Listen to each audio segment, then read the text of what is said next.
Tesla road trip secrets. I love taking road trips. I enjoy taking road trips. It's a ton of fun. I have a number of secrets over the last 2 years that I've kind of accumulated. So let's get the intro started and I'm going to get into all of them for you. I'd love to hear from you guys. What are some of your secrets? So please do me a favor and comment below. Let me know. I love reading those comments. All right, let's get the intro started and then we'll get right into it.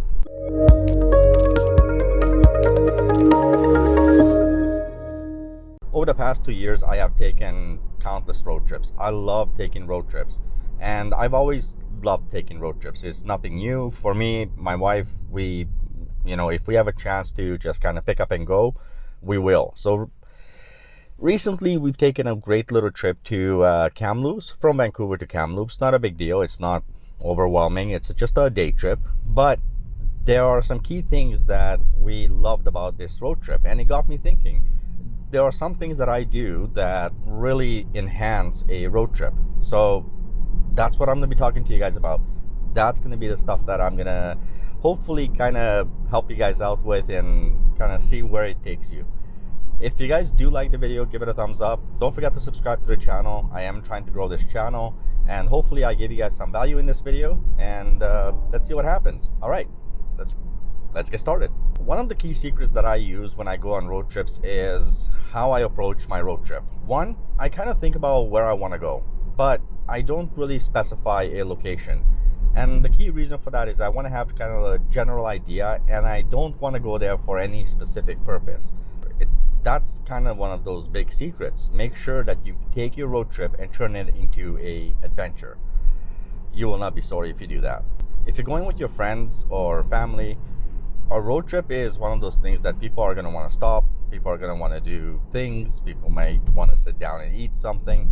So use your superchargers to your advantage. Now, a lot of people will not stop at every supercharger. That's just, you don't need to. That's the bottom line. Most Teslas these days have a long enough range that you don't have to literally stop at every single supercharger.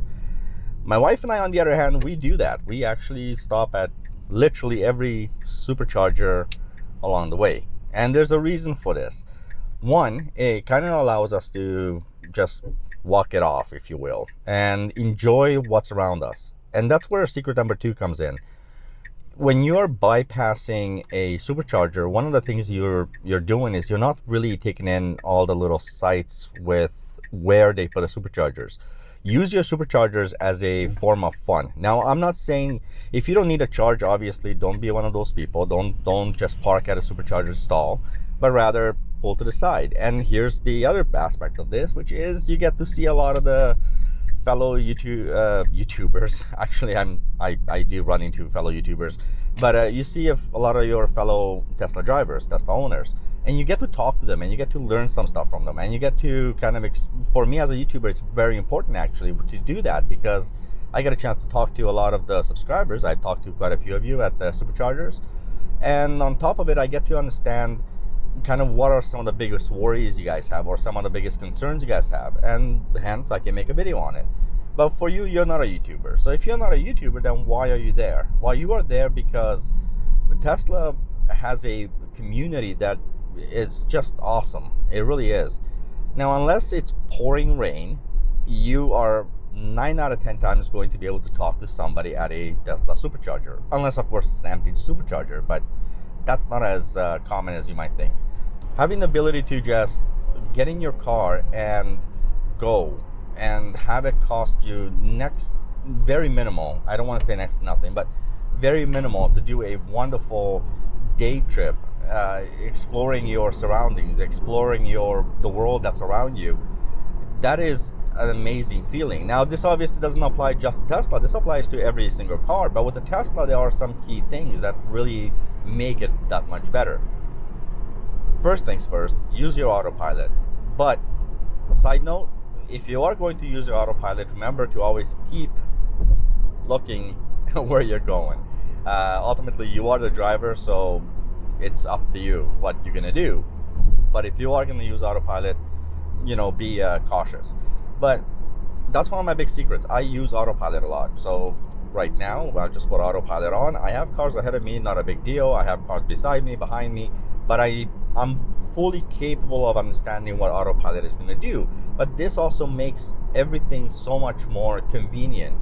You know, my road trips are, my wife and I can sit back, we can chat, we can enjoy the scenery, we can enjoy what's going on. And normally the driver is the one that loses out on, I guess, all the wonderful things that are happening. With autopilot, you have a chance to kind of take a look around and really enjoy your scenery. Well, what does this do for your friends though?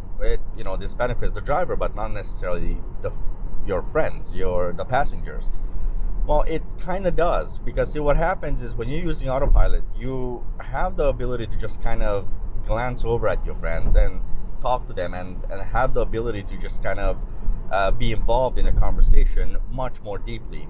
You see, the autopilot kind of calms things down, and that's one of the reasons that a lot of us who use autopilot, to an extent that we do, why we are so much more relaxed when we're taking road trips. I can do a 21-hour drive, stopping maybe at superchargers, and when my 21-hour drive is over with, I am all fine and dandy. So if you're taking a day trip, you're obviously not doing a 21-hour drive. More often than not, you're going to do a, let's say, 4-hour or 5-hour each way. And so you want to be able to get home and still be very calm, still be very chill, be very relaxed. I just had a Tesla pull up in front of me. That's cool. Yeah. Oh, and by the way, one of the greatest things about this is one of my other secrets that I use.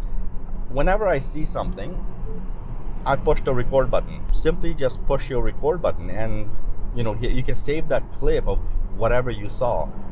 It's one of those things that really does add value to your road trip. It really is. The next secret I have is one that's really, really important to most people who don't really understand these cars yet. And to be honest, even to some who understand it, obviously range is a thing.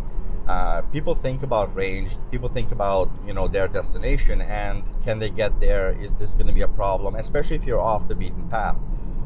One of my secrets, what I use is I obviously type in the area that I want to go into. So if I'm going, let's say, to from Vancouver to Seattle, then I'm not going to type in a specific location I'm going to in Seattle. I'll just kind of generalize and I say Seattle, and usually it kind of shows city center.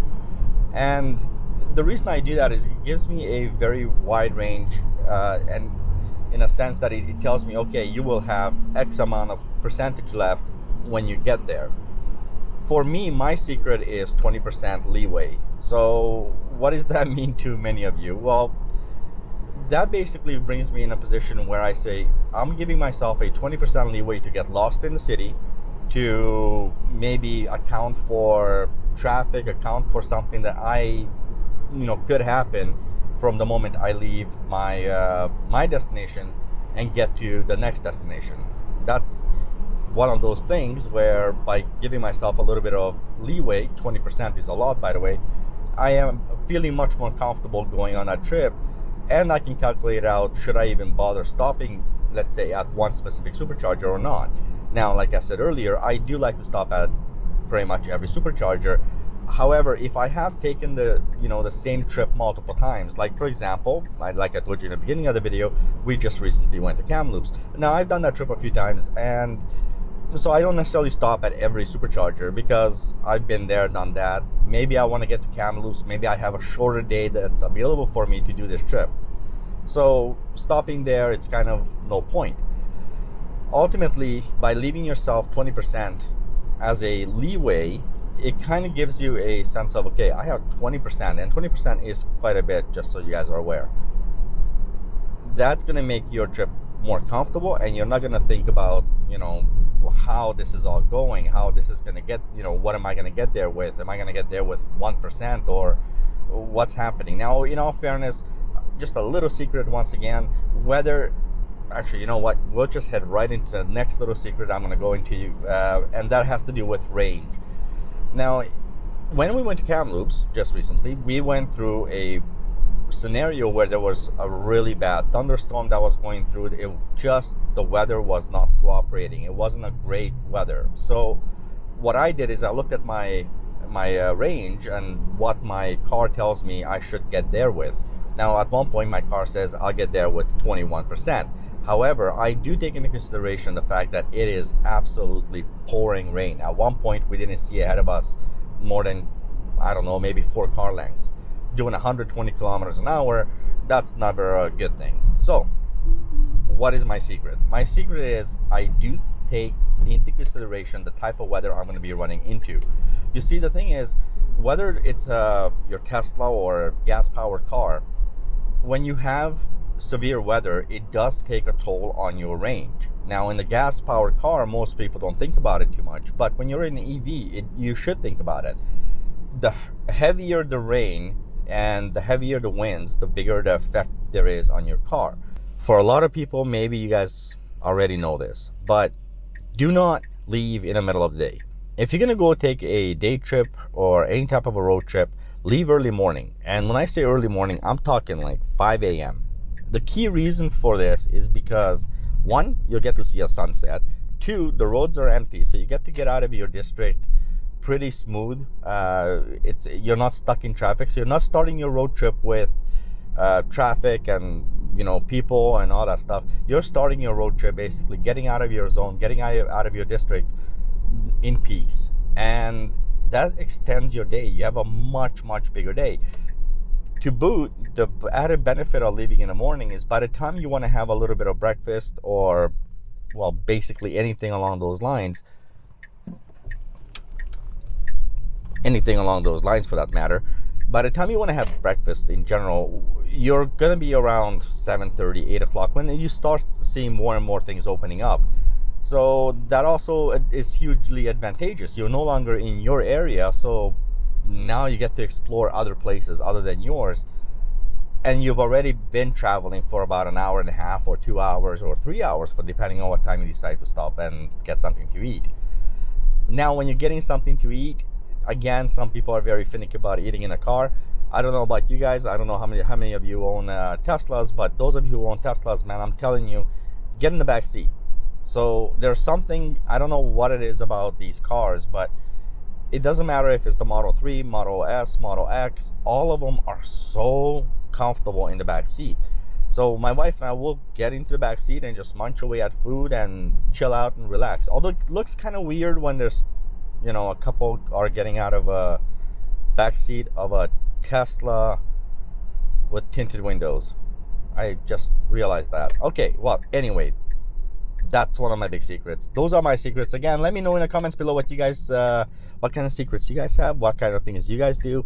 And if for nothing else, not just for me, but for all the other viewers who are able to read these comments and kind of get an idea what they're going to do on their next road trip. That's it. That's what I have for you guys today. Thank you so much for watching. I truly appreciate each and every one of you. I value the time that you guys spend watching these videos. So thank you. Thank you for your support. Don't forget to give this video a thumbs up if you guys enjoyed it. Give this video, a little love by subscribing. I won't mind, I promise. That's it. Have a nice day, guys. Drive safe and have an awesome road trip. Bye.